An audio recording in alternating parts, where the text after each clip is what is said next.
topic, I want to talk a little bit more about the issue with review bombing and what it Sure. means for game journalism and just for game developers in general. So, the piece of news that has kind of started this is that Shadow of the Tomb Raider, that came out just over a month ago, is having a big sale, or I guess quote unquote big sale. It's 34% off, and it has caused a lot of people to go crazy, and they've been review bombing the game since, I guess, the sale started. And So, why would they do that? So what is it at 39.99 now or something? yes, 39.59, at least Yeah. in So U.S. currency. right. So I don't understand why. It just kind of I guess maybe it didn't sell well enough for them, but just wait for the Steam sale. That I mean, it's what, a month away, 2 months at most. So just wait till the winter sale and do it then, and then nobody hates you for it. They expect it. Mm-hmm. So I don't really get why they would do that unless they're in a lot of trouble. I mean, this is Square, right? Yeah. And oh yeah, and Hitman bought themselves out, right? They're not associated with Square, right? So that's good for them. Yeah, maybe it's Square's issue. I mean, maybe they're having some problems. I mean, that's not unheard of now. I mean, Capcom has a lot of problems. A lot of those companies have issues with sales and stuff not doing as well as they thought. And Tomb Raider did not review well, like critically either. I don't think. Everybody I've talked to was slightly critic wise was slightly disappointed in it. I think there's a lot more to be said for the fact that you have that if you purchase the game yourself, you've got a lot more skin in it, so you're going to find a lot more ways to enjoy it than, let's say, a critic that just kind of gets it. But yeah, I haven't. I don't know why that would go that. So I mean, I understand the review bombing. I guess I'm not a. I mean, I guess it's the only way people, honest to God, have of getting heard Mm-hmm. is to do something that affects the company. And that sounds, I mean, it's probably kind of crappy in a way because it sounds like mob justice, but realistically, we don't have a lot of recourse for stuff. And it's not set up to be that way. Like, first, you take the Red Dead Redemption 2 issue with the crunch. That it's not going to make a difference to Red Dead Redemption 2 sales. Not at all. That's just not going to happen. That game is probably already pre-sold so many copies when that came out that it was just pointless. But it comes down to, is it an issue that's worth dealing with? I don't know. Yeah. So I feel that the Steam reviews certainly give people a place to complain, but I also think Steam reviews are 99% pretty silly. I mean, maybe that's a little high. I think some of them are well written. I just think that people have weird issues for disliking games, and they throw them on Steam with no problem. So it's weird. I don't know. How do you feel about the Steam bombing issue? I don't know. I think, as you say, like, consumers really don't have too many Yeah. alternatives to fight back or to voice their opinions, but it seems like it's far too often used as a way, as you said, for like mob justice, Hmm. which I think ultimately that will hurt more things than it will help.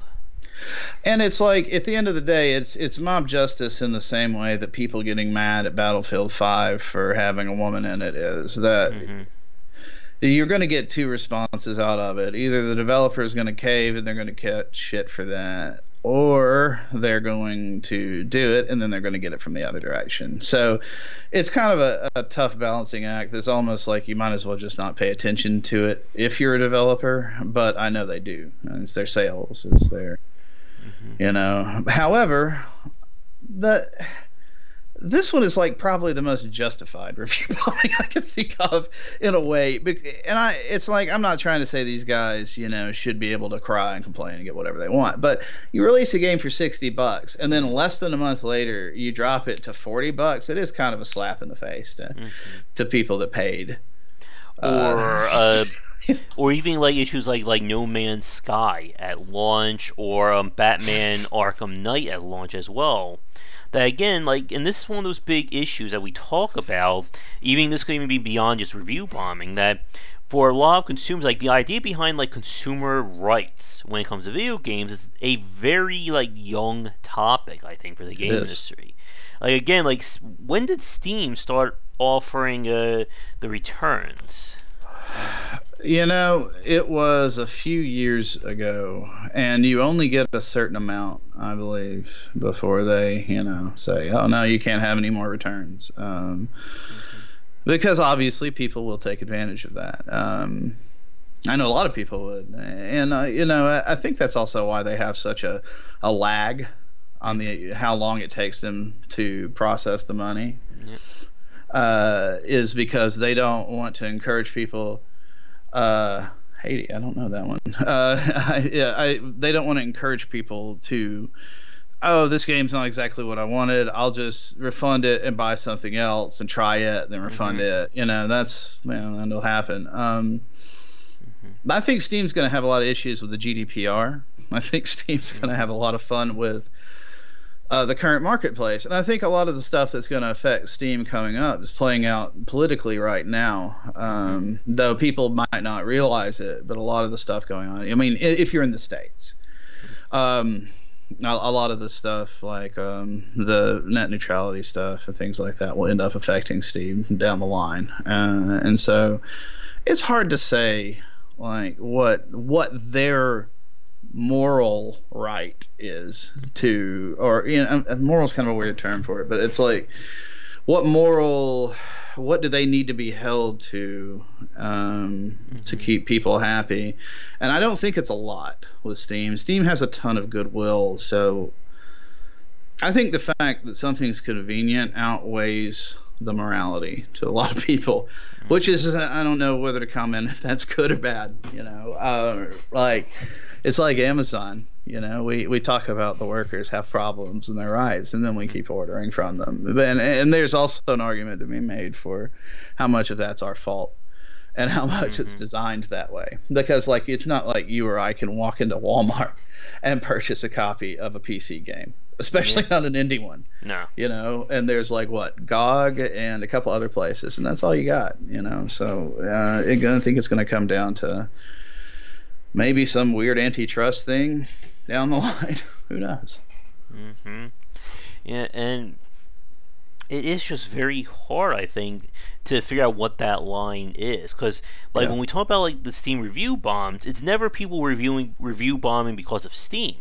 It's because people are review bombing because of the games. Right.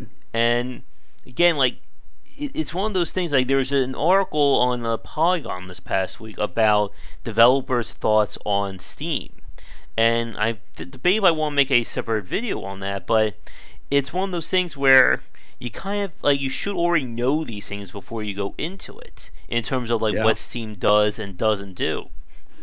Excuse me. Oh yeah. You certainly have to. I mean, it's like, yeah, Steam can do some crappy stuff, but I mean, for the most part, you're gonna have to, like, if you're a business, you have to prepare for what you're going into business for. So that is kind of a weird thing. Like, obviously, I understand. People don't want to. I mean, they want to believe the best of other people, and of especially of things they like Steam and Valve, and everybody's got these positive opinions about them, but it's like they're a business at the end of the day. They're not your friend, and they're there to make money, and that's what they do. That's what American businesses do. They don't, goodwill or not, they make money. And I think it's naive to think that it's not. I think it's naive to think that they won't err on the side of money over goodwill, is if they can get away with it. And I think that's where like GDPR puts a big kink in their plans. What is GDPR again? And that's the European consumer protections and stuff like that. Remember, like a few months ago, you got 7,000 emails. Oh yes. Everybody, we're updating our terms of service. It was all because of Europe's the EU and the GDPR. So like, I think that has been a big deal for Valve actually. So it's getting strange in Europe, and I don't think anything is going to change in America because they pretty much have what they want going on here. Until, I mean, I don't think anything's going to change, but. Or it's just going to get worse for the consumer. I don't think it's going to get better. Put it that way. And yeah, like again, like going back to like again, like for consumers of video games, like so much of what we have access to, or what our rights are, have changed over the years. Again, like how many people have read the terms and service for digital games, where it says you don't own the game, you just own the license to play the game. And they can absolutely yank that license, and I mean, and it works. It works okay in certain circumstances, because you hear stuff like the Rainbow Six Siege stuff is great, where they go through and they get bigots and hate speech, and they just kind of like yank their key and they're banned. And Siege is not a fun single player game, so might as well just buy another copy. So like it's useful in certain places, but it's also very anti-consumer, because that means that you can't, unless they give you permission, you cannot do anything with a product that you've spent fairly good money for. And it's not like that we're talking about like the NFL broadcast or something. You literally paid to get a copy of this product to do whatever the hell you want with it. And they use the excuse of, oh, well, we just want to make sure that everybody has a safe time and we have absolute control over everything, and there's no cheaters or whatever. But it's all about control. It's all about making the most money for what you have and taking away rights. And it's not like it's them. It's not some great like mustache twisting thing where we're gonna screw over the gamers. But it's just how business works in this country, and the corporations run the stuff, and especially the big ones. The game companies they get away with a lot. Like that goes back to our crunch thing. 80, 100-hour weeks wouldn't fly in a lot of other places. Yeah, and again, I think that's kind of one of the big issues I think I have with a lot of the review bombing, is that it's kind of being, I guess, squandered in a sense compared to like what these issues are. Like, imagine, for instance, if everybody review bombed Red Dead Redemption 2 to get workers, better hours, or everybody review bombed Telltale for letting people go like that. Like again, like we don't hear stories about that. We hear more about game developer throws a female character as a cover art, game gets review bomb. Game doesn't feature every diversity, the game gets review bomb like that. Like again, like, or if it does, it gets review bombed. True. If you do or you don't, you get reviewed bombed. You're damned if you do, damned if you don't. Sometimes. And it's just a case of, it goes back to what we were talking about, I think, way back at the beginning of the stream, 4 days ago, when we were talking about the idea behind video game unions, and that it's going to take something big to shake things up.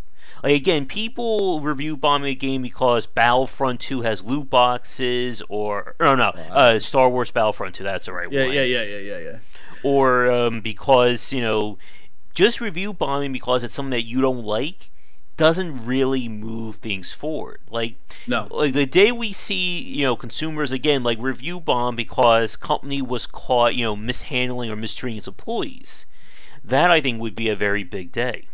Right, absolutely. Yeah, and I think so too, and that's the thing. But it's kind of like the same thing with our media, where everything gets the same weighted coverage. It's just kind of, I don't know. It's like one side. Like you can't discuss serious topics because it gets to the point where there's so much trying to tear it down. And to what foreign user says, I don't think they're a horrible idea. I think they have to be handled by the right people. Yeah. I just don't think it needs to. Unions have a bad rap a lot of time, and a lot of that is somewhat because they're run by people, and sometimes those people aren't great. But that happens. They are the reason we have certain rights, and they are the reason that But they've gone downhill because I mean, there's a few reasons. I mean, people don't want to be bothered. They don't want to pay the dues, and I understand that because God knows what's going to happen. God knows what your dues are going to go to. Yep. But it's hard to see how does something change if you don't have a threat. That's the problem. It's like the union gives you bargaining power, and you don't have a lot of other bargaining power, especially here, because almost everywhere here is an at-will employment. So they don't have to tell you why you're fired. They're just like, get out. It doesn't matter. And then you can't sue them because, well, I mean, maybe they didn't fire you for the reason you think. So you just have you have crappy rights sometimes when it comes to work, but that just kind of ends up in the video game industry because of weird loopholes with computers and crap like that that you can force people to work that long without. But the games industry is one of those things where it's like it's constantly growing.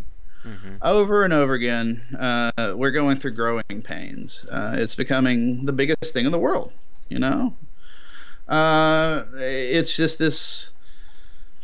I don't know. It just seems like it's the same thing that happens in television and radio. It's just cyclical, where we end up with, bad then good, then bad then good, and I'm kind of not making sense now, so there's that. But I feel that review bombing doesn't do very much. I don't think a lot of people care that much. Most people know that they want to buy what they want to buy by the time they buy it. They don't care what it says on there. I don't think it does a lot, and I think it's almost always weirdly selfish reasons.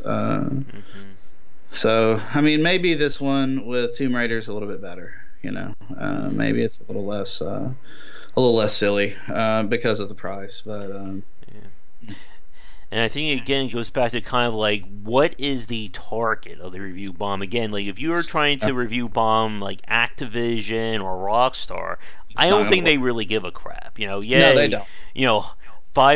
1,000 people gave our game a negative review. Okay, 5 million people are going to buy Call of Duty or Red Dead Redemption. I mean, it certainly doesn't scale in a proportion. Like, if you review bomb an indie game, that can kill that indie game. Because people don't know anything about it. Oh God, no. And I'm with Foreign User on this. Always look at reviews and Let's Plays before Steam. And that's the thing about it, because Steam is one of those things where it's like, I have a personal gripe against the game. It doesn't have to be about the quality of the game. It could be about, like, I don't like the color of something. I don't like this guy that worked on the game, and I can, whatever. So the Steam reviews you have to take with a giant grain of salt. I also think that they're coming for. I mean, but that's going to be the future of reviews. I don't think really great game reviewing is going to continue after this generation or beyond. I think it's going to go to video Let's Plays, which I think are great. Honestly, I think they're great for learning if you want to play a game and if you want to see it, because I think Let's Plays let you actually get to see what you're getting. Because I've been tricked by reviews. I've bought games that I thought I'd like based on a review, and wish I'd just watched it first. So it's one of those things. It's kind of a double-edged sword. People don't really care about the actual reviews, that are being written. They just care about the rating. Right. And I've heard the same thing from independent developers. Again, like if your game only has 100 reviews and 20 people bomb it, that's a death nail for them. Yeah, it really is, and it's tough. Yeah, and I'm with you on that. The Foreign User, the worst thing is Metacritic. It was great. It's been great for us to an extent, because being listed on Metacritic gets you views. But I don't like Metacritic, and I don't like the 7 to 10 score range. I'm one of those people. I just like you have to read the review to find out what people think. I don't like the number thing, but I understand it. People don't want to read the review if they want to see the number, so that's why it's there. But yeah, it's one of those things where it just kind of, it is what it is. Everything's a growing pain. Hey, Mojo. This is my guest co-host this week, Jason McMaster from Unwinnable and Quarter to Three. Hey, how you doing, Mojo? Yeah, and I think that's always been like one of the big points when it comes to like these kinds of review bombs. It's just like, again, like what exactly are you trying to change? For instance, there were issues earlier this year with Subnautica and Kingdom Come Deliverance because of what one of the people said. That pissed everybody off. But again, it's one of those cases where if the game is already that big, is that review bomb actually going to do anything? Yeah, I mean, when it comes to a game like that, it's really just making yourself feel better. That kind of thing's there because, I mean, it's easier to go on Steam and just complain for a minute than to not buy the next game or not, or complain to the user or to the developer or try to do something about it or whatever. It's just easier to go in there and say this dude sucks and then hit send, and I think that drives a lot of what we do as people is convenience, because we don't have a lot of control, so we just kind of, we don't want to be bothered, I think. And I'm the same way. I'm not, this isn't like some, oh my God, everybody's so horrible, I'm great. I use all these things. I'm a big, if I was trying to change the world, I'd be a huge hypocrite. But it's just easier to do that. It's easier to complain than it is to try to affect a change, Yeah. And I think, again, Steam has done so much and make this stuff so convenient and so simple that, why shouldn't you make an angry review? It'll take you literally 5 seconds. Yep. Put a big negative on there. Enough people do that, it will affect things. And I think maybe going forward, like we keep saying this about Steam, and we say about all this stuff, I think there needs to be more vetting. And this even extends to game journalism as well. Like, again, 50 people who just pick up a game shouldn't have as much sway as someone who reviews things professionally, or somebody who only plays a game for an hour. Their review shouldn't matter as much as someone with 500 hours to it. And that's a huge issue with the Steam review process. You should not have. You shouldn't be able to review a game on 10 minutes. It just shouldn't happen, and it should be weighted that way. I don't know. I don't think they do either. And the problem is that you can't play more than 2 hours of a game before requesting a refund. And I understand that. Because at that point, it's a little ridiculous. But playing for an hour and a half and then bombing a game is just not cool to me. I don't know. It's just, unless it's just god awful. There's games I've played for an hour and a half and thought they were the worst game I ever played. So don't get me wrong, but it just seems like that seems to be the easy way to do it. It's just kind of, oh well, this is crap, move on, or refund. Yeah. And again, it goes back to this kind of issue when it comes to consumer rights. I remember this was 10, 12 years ago, maybe a little less than that, when Stardock tried to do something with the Gamers Bill of Rights, that kind of thing. And the best part was I think after they put out they violate their own rules almost a month after they put out that video there, or put out that piece. And as you said, it's easy to do the wrong thing. It's easy to do the quick and basic stuff, but to try and do something of high quality, it's not always really rewarded. And that's probably its own topic right there. That's a big problem. Is that a lot of time you spend the extra. If you do spend the extra time, you don't. It doesn't matter. You're just shouting into the wind. So who cares? Obviously people have to care, and they want you to not care. Is the whole idea. They want you to feel that malaise. And again, I'm not talking about Electronic Arts here. I'm not they're not in control of American business or whatever, but but they just kind of ride along with it. Yeah, and as Mojo said about early access, that's another very interesting point. Like, yes, it is. Like with early access, it's very hard. Like, I think with any of these games, to separate, the wheat from the chaff here. Yeah. There was a time where you had quality games. Again, Prison Architect, Darkest Dungeon, Terraria. Yeah, exactly. Like, these are games that go through there, and then people complained about Stoneheart. There we go. That Stoneheart after 5 years they were stopping the development, and Stoneheart people was nuts. Lost their minds off of that one. Yeah, that one was weird. Just because the company was like, well, we're tired of doing this. That's what got me about that. I don't know. If you don't deliver what you say you're going to deliver, oh God, Cube World. There's a gnome game too that got a lot of flack too. Which one? There's a gnome game. Nomoria. Yeah. Yeah. And those are all fit into that Dwarf Fortress alike that everybody was trying to find. And RimWorld's the only one that I've seen do it well outside of Dwarf Fortress. Yeah, Nomoria was rough. And it's like all those games. It's just you get burned on them, and that's the risk you take is that you have a chance. The thing that I don't like about early access is the people review it and give it a bad review, missing features that it says it's missing. I mean, that's the whole point of early access, right? Yeah. That it's supposed to be in development. I don't understand. I don't even know why they have reviews that really count on that kind of thing. But whatever.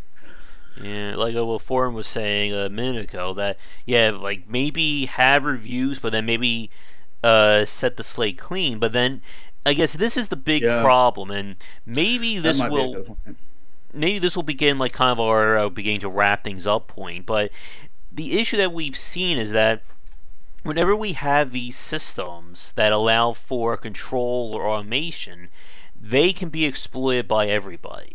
I remember a time when Steam Greenlight or when reviews matter like that every developer who sent me a key was like, please leave a positive review, before reviews didn't matter. Or, I'm sorry, a review copy doesn't affect the rating. Right. That everybody, or you'll see people say, if I give you $100, will you give my game a positive review? Or, send me 20 keys and I will guarantee you 20 great reviews for the low price of $200 or stuff like that.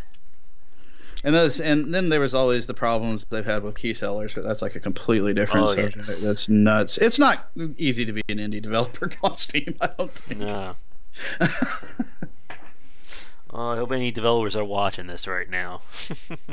Oh yeah, no, I feel for them. I really do, especially the small teams. That they're trying to do something, but it's tough. Yep. It's real tough. And I guess to begin to wrap things up, as you said, Jason, do you think review bombing is going to stay around, or do you think this is just more of a trend of the times kind of thing? Oh, I'm sure it'll stay around. Hell, look at Metacritic. They've had that user review thing going on there forever. I doubt its usefulness, and I always have. It's just not. You just don't get much for it. There will be a couple of news stories written about it, and then everybody will forget about it because, realistically, nobody takes games press very seriously. And it's been a real tough road for it because there's so much noise out there as compared to Signal. So you end up with I don't know. When people label each other, they stop listening to each other, and that's kind of what happened. I could go on my YouTube gaming rant right now. That could be another 30-40 minutes. Yeah, I'm not a big YouTube gaming fan myself. Yeah, and again. And I think this all goes back to, one, the quality of the work that's being put out, and two, the amount of power somebody has over a game. Because, again, we see, it's very tough to talk about this in terms of just what exactly does the consumer have rights to. Again, when we talk about other industries or other products, I know if I buy a new car that everything on that car better work. I know if I buy food at the supermarket, Oh, as a very interesting tangent there. I bought food from the supermarket that expired the same day or even a few days before and they forgot, and I was very happy there. But Oh yeah, normally, if I buy food, I expect it to, be good. I don't expect it to go yeah. bad in a day. But when it comes to the video game industry, like, what do I have the right to do? Like, I buy your game, but then what? Like, you mentioned this a few minutes ago, but I think it's a very important point. The 2 hour limit on Steam. That for a lot of games, 2 hours is more than enough. Again, if I play Right. a game like Shovel Knight, Resident Evil, just pick like a vast majority of games, 2 hours is enough to see that. But then, No, of course, we mentioned RimWorld. 2 hours of RimWorld is basically I have a nothing. settlement and people are It's a using tutorial. sticks. Yeah, Yeah, exactly. You know? 2 hours of Disgaea 5 is chapter 1 of 2, basically. Like chapter, like the first or second chapter of the game. And again, like, what can you see in that? And I think Foreign has a good point there about buying works of art versus buying commodities. Again, a Right. video game is not a zero sum concept. Like, when I buy a like with a $30 of a video game can mean vastly different things. If I Yes, it can. buy like if I go to the store and buy, a pizza, frozen pizza for $10 or a frozen pizza for $5, there may be a difference in quality that is noticeable. But and again, like you are, I think, just as well as I am about this. We have played a lot of indie games. We Yeah. have played indie games for like $3 that probably, got 50 to 100 hours, and we have played games at $60 and we have maybe spent 4 or 5 hours on. Oh yeah, 100%. Yeah. So, like, there's and again, this goes back to this whole big issue of just, how much power is there when it comes to these video games and when it comes to the consumer side? Because same thing when it comes to reviewers as well. Like, somebody who you may have a YouTuber or a major game site and give that review to someone who maybe spends an hour on that game, and that review Right. will hold more weight than somebody who has spent 50 to 100 hours. It, Right. there's even this is a tangent, this is like 5 tangents Oh, right here, but like the whole idea of like, you mentioned Cuphead earlier, and this is a really good point. Like Cuphead and Dark Souls, do you give a reviewer a game like Cuphead or Dark Souls who has no experience with that game? But mm. conversely, do you give this to someone who has spent 400 or 500 hours, and can you get a legitimate review from them? It's a tough call. Like the stuff with like Cuphead and Dark Souls is always like you have to have somebody straight in the middle to review something like that, because if you get an expert, then everybody's going to complain that the game's easy to them, and if you get someone who's never played it, then you're just going to catch hell about it. Like, oh my god, this guy, what are you doing? Oh, it's like, well, I mean, not everybody who's played those games has played all the other ones, so but reviews are so subjective that it's so hard to quantify them, and that's what kind of bothers me about the whole number scale in the first place, is that my 6 might be an 8 to somebody else or something. It is kind of a weird thing, but people love to categorize and put numbers on stuff because it's easier to digest, and that's just Yeah. Oh yeah, and if we start talking about the 7 to 10 score, we'll be here for another oh my god, hour and a half, yeah, right there. yeah, that's the longest freaking debate. Yeah, but yeah, like as you said, like I think ultimately, I think I guess this will be my way of wrapping things up, because I think I'm starting to ramble on. I think we're all starting to feel it here, but you get rambly. Yeah, it's I easy. think it all comes down to the weight of what's going on. Like, what does this person, this reviewer, this game has to say about the state of things? Like, again, you have, and this is a big issue all around, like, why should a game that somebody put together in like 2 to 3 weeks, as all the hentai visual novel games we talked about earlier, why should that have the same weight on a store like Steam compared to a game that somebody spent 3 to 5 years of their life working on? And the same thing with reviewers. Like, should everybody should someone who just literally buys a game, spends 10 minutes with it, and leaves a review, should that be given the same weight as somebody who spent 2 to 3 hours? Or what about someone who becomes a professional reviewer, like somebody who does a major review of every game. I know there was a time where Steam was trying to talk about incentivizing major reviewers and major reviews on Steam to say hey, if you want to write a 2,000 to 3,000 word review of this game, like a dissertation, you should be rewarded for that. You should have a higher provenance compared to someone who just makes like a 10-minute video ranting about, SJW, this game is an SJW crap, don't buy it. Right, yeah. That does seem to be common nowadays. For every game, for the most part. So it's not. But I think with that, we will wrap things up for this week's show. So, for people new watching us, if you'd like to catch this ad-free and uncut, be sure to check out patreon.com/GWBycer. VIP supporters will get access to that. We, of course, have our Discord channel linked down below if you want to hang out and chat. I gave Jason his X, so he'll be on there, I'm sure, talking about things in the coming weeks.